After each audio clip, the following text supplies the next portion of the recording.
Hello दोस्तों, Radhe Radhe, good morning. कैसे हो आप सब? आई होप कि आप सब बहुत ही अच्छे होंगे। मैं भी ठीक हूँ। तो फ्रेंड, अभी जो है ना, सुबह का यहाँ पे 7 बज रहा है और मैं वहाँ बेटी उठ गई हूँ। और बेटा तो मेरा सबसे पहले ही उठ के नहा धो चुका भी था। मैं थोड़ा आज लेट तक भी सोई रह गई, सुबह के टाइम सोई हूँ ना। रात में इतनी ज्यादा उमस वाली गर्मी हो रही थी ना कि बिल्कुल भी नींद नहीं आ रही थी। पता नहीं 2 अढ़ाई 3 बजे ऐसे मुझे नींद आई है। तो थोड़ी सी आंख ना देर से खुली। जब मैं उठी ना तो देखी मेरा बेटा नहा धो के आ गया है। बाल में कंघी अंगी कर रहा था तो ये बोला, मम्मी आप लोग सो रही है, मैं तो जल्दी ही उठ गया। और टाइम देखिए, अभी ना 7:30 होने वाले हैं और मेरे बच्चे को स्कूल भी जाना है।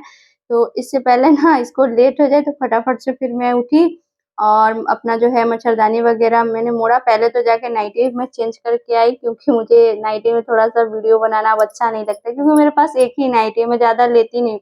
क्योंकि जब मैं नाइटी ले लेती हूँ ना तो फिर मैं ये कपड़े से पहनना मुझे वो मतलब आलस जैसा आने लगता है। आलस जैसे क्या मतलब, लगता है कि गर्मी ज़्यादा रहती है तो लगता है कि चलो सूट छोड़ो हटाओ, नाइटी ही डाल लेते हैं। लेकिन इसी वजह से मैं नहीं खरीदती हूँ कि ना रहेगा और ना मैं पहनूँगी। एक नाइटी है मेरे पास, वो भी अब रिजेक्ट करने वाली हो गई है, लेकिन कभी-कभार घर में पहन लेती हूँ। तो ये देखिए, मैं भी उठ चुकी थी और यहाँ पे भी बेड वगैरह जो है मैं ठीक कर लेती हूँ फटाफट से। और रात में ना क्या करते हैं कि बच्चे जो होते हैं ना, बेडशीट बिल्कुल ही मोड़ देते हैं, बिल्कुल। सोते हैं ना, मच्छरदानी वगैरह में दबाती हूँ लगा के, तो बच्चे जो है बिल्कुल मच्छर बेडशीट जो इधर-उधर मुड़ जाता है। दोनों भाई-बहन इतना अलट-पलट करते हैं ना, तो इस चक्कर में और भी ज़्यादा मैं शाम में हटा ही देती हूँ। तो देखिए, बेड ठीक किया, फिर उसके बाद मैं फटाफट से अपना झाड़ू लगा लूँगी, क्योंकि बच्चों को ना स्कूल भी जाना है, उनका भी ब्रेकफ़ास्ट भी मुझे बनाना है। और मतलब कितने बजे, 8 बजे के लगभग उनकी गाड़ी आ जाती है, तो इसलिए मैं जल्दी-जल्दी भी कर रही थी और वीडियो की स्पीड भी थोड़ी-सी है। तो सुबह का जो थोड़ा बहुत काम है ना, आप लोग के साथ मैंने शेयर भी किया है। तो अभी जो है पूरे घर में मैंने अच्छे तरीके से झाड़ू लगा लिया था। झाड़ू लगाने के बाद मैंने पोछा भी लगा लिया था। लेकिन पोछा का जो क्लिप है ना, वीडियो है, वो मैंने शूट नहीं किया था, क्योंकि लगता है ना कि कभी-कभी मतलब सुबह के टाइम इतनी जल्दीबाज़ी रहती है, हर काम लगता है कि जल्दी से कर ले, नहीं तो बच्चों को फिर लेट हो जाएगा। तो इसीलिए मतलब देखिए, झाड़ू लगाया फिर पोछा लगा के उसके बाद मैं आई थी बर्तन धोने। पोछा का क्लिप नहीं है, तो फटाफट से मैंने फिर बर्तन धोया। रात में बर्तन नहीं धोया धोया था कि इतनी ज़्यादा गर्मी लग रही थी। उमस वाली जो गर्मी होती है ना, वो गर्मी थी बहुत ज़्यादा। तो कुछ भी मेरा करने का मन भी नहीं कर रहा था, तो ऐसे ही छोड़ दिया था। और एक तो लाइट भी चली गई थी काफ़ी देर तक, तो और मेरा मन नहीं हुआ। लाइट आया भी तो खाना खा रहे थे, तभी लाइट चली गई थी, तो फिर बाद में लाइट आई ना, तो फिर मेरा धोने का मन ही भी नहीं हुआ, तो छोड़ दिया। कभी-कभी हो जाता है, जैसे रात में नहीं मन करता है कुछ काम करने का, तो मतलब मैं ज़बरदस्ती करती भी नहीं हूँ। तो यहाँ पे देखिए, फटाफट से फिर मैंने बर्तन जो है धुले और उसके बाद यहाँ पे यहाँ पे जो है सिंक को भी अच्छे तरीके से माँज के धो दिया है। तो अब मैं चलूँगी खाना बनाने, तो फटाफट से मैंने फिर से आलू की भुजिया कट की और यहाँ पे कढ़ाई में सरसों का तेल, जीरा, अजवाइन का फ़ोरन दे दिया, हरी मिर्ची का। और यहाँ पे बस आलू की भुजिया थी, वो डाल दी। इसको ना 2 से 3 मिनट ऐसे ही भुना था। उसके बाद फिर मैंने यहाँ पे नमक डाल दिया है और हल्दी डाल के बस ढक दूँगी। तो हमारी ना सिंपल सादी-सी भुजिया ऐसे ही बनती है और टेस्टी भी लगती है। थोड़ी-सी करारी-सी बना देती हूँ तो बच्चों को पसंद आता है। तो यहाँ पे बस मैंने ढक दिया है। सब्ज़ी पकी थी तब तक एक तरफ ना तवा रख दिया था और फटाफट से फिर मैंने आटा लगा दिया है। सुबह ना एकदम जैसे रेलगाड़ी चलती है ना, उस तरह की स्पीड रखनी पड़ती है, नहीं तो फिर तो समझो लेट ही हो जाता है। और ऐसा होता है ना कि जिस दिन मैं बच्चों को पहले तैयार कर देती हूँ ना, तो गाड़ी वाले जो है ना वो लेट आते हैं, और जिस दिन नहीं तैयार रहते हैं ना, तो उसमें उस दिन ना 5-10 मिनट पहले ही आ जाते हैं। तो यहाँ पे देखिए, फिर मेरी भुजिया तो बन रही थी, तो यहाँ पे फिर रोटी भी मैंने अपनी बना ली थी। बच्चों को आज पराठा नहीं दिया था, रोटी दिया था, क्योंकि कल जो है ना थोड़ा-सा फ्राइड चीज़ बच्चे ज़्यादा खा लिए थे ना, तो इसलिए मैं रोटी ही बनाई हूँ आज। तो यहाँ पे देखिए, फटाफट से भुजिया भी बन गई थी और रोटी भी मैंने बना ली है, लास्ट ही रोटी है। तो बर्तन जो था वो मैंने यहाँ बर्तन में रख दिया है और यहाँ पे देखिए बच्चों को नाश्ता दे दिया था, तो ये खाना खा लिया था, आया था मतलब 1 रोटी सुबह नाश्ता करके जाता है। कभी इच्छा होता है तो खाता है, कभी नहीं खाता है तो ज़बरदस्ती से मैं आधी रोटी इसको खिला के भेजती हूँ। लेकिन बच्चों को मैं भूखा स्कूल नहीं भेजती हूँ। मेरे हस्बैंड जी भी थे ना, जब ड्यूटी जाते थे, यहाँ पे थे तो उनको भी मैं हमेशा, कभी नहीं हुआ होगा कि हाँ, वो कभी भूखे गए होंगे साइड में, कभी नहीं। चाहे जितना भी लेट हो जाए, लेकिन मैं ना उनको मतलब 2 रोटी या 1 रोटी उनको बोलती थी, नाश्ता करके आप जाओ। पता नहीं साइड में कब टाइम मिलेगा खाने का, कोई ठीक नहीं रहता था। और बच्चों को भी ऐसे ही मैं कहती हूँ कि खा के जाएँगे ना, तो मेरी थोड़ी-सी चिंता कम रहती है, नहीं तो फिर टेंशन सारे दिन बनी रहती है। रोटी बनाने के बाद फटाफट से मैंने गैस चूल्हा साफ करके मैं नहा धो ली थी और बच्चों को फिर दूध भी बना के दे दिया था कि एक-एक रोटी खाए थे तो मैंने कहा कि थोड़ा-सा दूध भी पी लो, तो दूध बना के दे दिया और उसके बाद फिर बच्चे स्कूल चले गए और मैं नहा धो के यहाँ पे अपने कपड़े जो है वो लेके आ गई थी डालने के लिए। धूप बारिश सुबह हुई थी मतलब 4 साढ़े 4 बजे के लगभग बारिश हुई थी लेकिन धूप काफ़ी तेज़ फिर निकल गई थी। देखिए छत वगैरह सब कुछ सूख गया है और तो फिर मैंने यहाँ पे सारे जो कपड़े धुले थे ना वो लाके मैंने यहाँ पे फटाफट से फैला दिए हैं।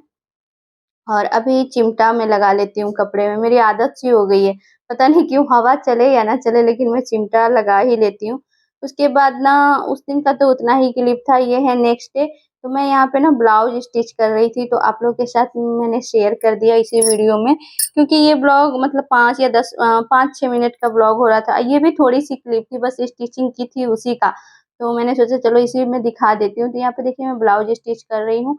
और ये 4 टक्स वाला ब्लाउज़ है, ज़्यादा झंझट नहीं होता है इसमें लेकिन ब्लाउज़ है ना जितना छोटा होता है ना उतना ही आपको ब्लाउज़ की में जो है ना बारीकियाँ बहुत होती है, बहुत सावधानी से इसको मतलब थोड़ा भी 19-20 होता है ना तो ब्लाउज़ जो है फिटिंग नहीं आती है, बिगड़ जाती है।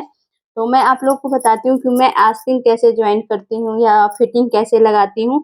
तो अभी जो देखिए मैंने ब्लाउज़ की जो है फिटिंग लगाई है और उसके बाद यहाँ पे गले की पट्टी लगाऊँगी। फिटिंग का जो था दूर से ये मतलब वीडियो शूट किया था लेकिन यहाँ पे आपको गले की पट्टी और पट्टी मैं कैसे कटिंग करती हूँ वो भी मैं आपको दिखा रही हूँ।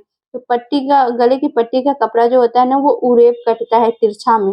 1 इंच या सवा इंच का आप लेके कट कर सकते हो। मेरा तो अंदाज़ा हो गया तो मैं नापती नहीं हूँ और इसको ना जोड़ना रहता है आरा तिरछा करके।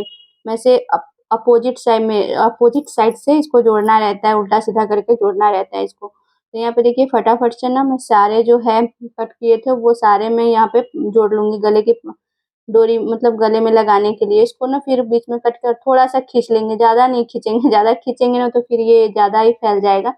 और ये देखिए ब्लाउज़ मैंने स्टिच कर लिया है और नीचे ना थोड़ा-सा जॉइंट पहले से ही था कपड़ा में, तो इसलिए ये जॉइंट दिख रहा है, मैंने बेल्ट वाला नहीं बनाया है। इसको अभी ना फ़ोल्ड करके अंदर की साइड में मैं मतलब हेम करूँगी, तो ये जो सिलाई आपको दिख रही है फ्रंट वाले में, तो वो चली जाएगी सिलाई के अंदर। तो यहाँ पे देखिए अभी मैंने आस्तीन भी नहीं लगाया है, पहले मैं फिटिंग लगा लेती हूँ, उसके बाद ही मैं आस्तीन लगाती हूँ, मुझे ऐसे ही सुविधा लगता है।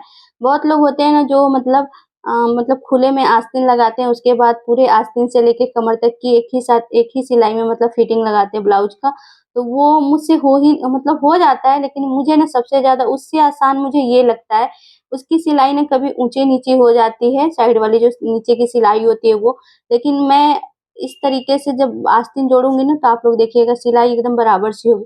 अभी तो देखिए गले में पाइपिंग मैंने जोड़ लिया है, ऊपर से पलट के थोड़ा-सा नाखून लगा दिया था कि मोड़ने में आसानी हो जाए।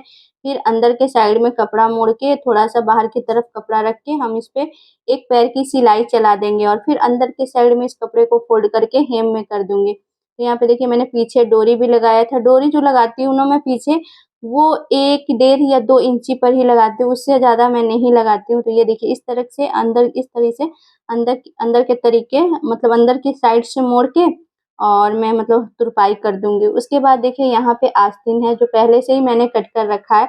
आस्तीन मतलब अस्तर के कपड़े पर कट कर रखा है और अभी मैंने बाजू नहीं कट की है। बाजू के मतलब मेन कपड़ा है वो उसको नहीं कट किया है, उसको अभी मतलब इसी के हिसाब से मैं कट करूँगी।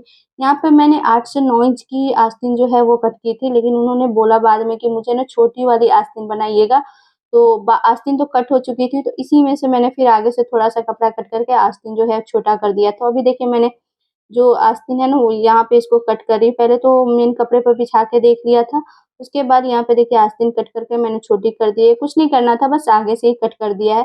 उसके बाद जो मेन फैब्रिक है ना तो उसपे अस्तर को रख के मैंने सिलाई कर दी है। अब इसको ना सीधे साइड में पलट देंगे, अस्तर को नीचे की तरफ और जो मेन फैब्रिक है उसको सीधा कर लेंगे और इस तरह से नाखून से निशान लगा लेंगे ना, तो कपड़े के ऊपर जो हम सिलाई चलाते हैं ना वो बहुत फिनिशिंग के साथ चलती है। एक सिलाई मैंने पहले अंदर की तरफ अस्तर पे चला लिया है, इससे पलटने में ना आसानी रहती है और मतलब ऐसे भी मैं चला लेती हूँ, लेकिन अभी यहाँ पे मैंने अंदर के साइड भी चला लिया था। इसी तरह से फिर मैं ना दोनों अस्तरों को मतलब दोनों आस्तीन को ऐसे ही सेट कर लिया था। ये अच्छे तरीके से इसको बिछा दिया है, सेट कर दिया है मेन फैब्रिक पर और जो एक्स्ट्रा कपड़े थे उसको छाँट दिया है। इस तरीके से मैं दूसरी आस्तीन भी तैयार करके और इस पे मैंने थोड़ा सा लेस लगा दिया था, पतली वाली जो लेस आती है, मुझे अच्छा नहीं लगता था। और अब देखिए मैं आस्तीन जोड़ रही, पूरी फिटिंग लगी हुई, उसके बाद से मैं जोड़ रही हूँ। तो ये देखिए, ये जो है ना, यहाँ की जो फिटिंग की सिलाई है वो, और आस्तीन की फिटिंग की सिलाई, दोनों को रखेंगे और दोनों को ना कपड़ा जो रहता है एक्स्ट्रा, उसको अपोजिट साइड में दोनों को मोड़ेंगे। आस्तीन का मतलब जो एक्स्ट्रा कपड़ा आता है उसको अलग तरफ, और जो फिटिंग का रहता है, सीने का फिटिंग का रहता है, उसको अलग तरफ, दोनों को एक साइड में नहीं मोड़ना रहता है। और बस लीजिए, यहाँ पे मेरा ब्लाउज जो है बन के रेडी हो गया है। तो बस अब जो इसमें है काज बटन तुरपाई करना है। तो चलिए फिर मिलते हैं नेक्स्ट वीडियो ब्लॉग में, तब तक के लिए बाय बाय।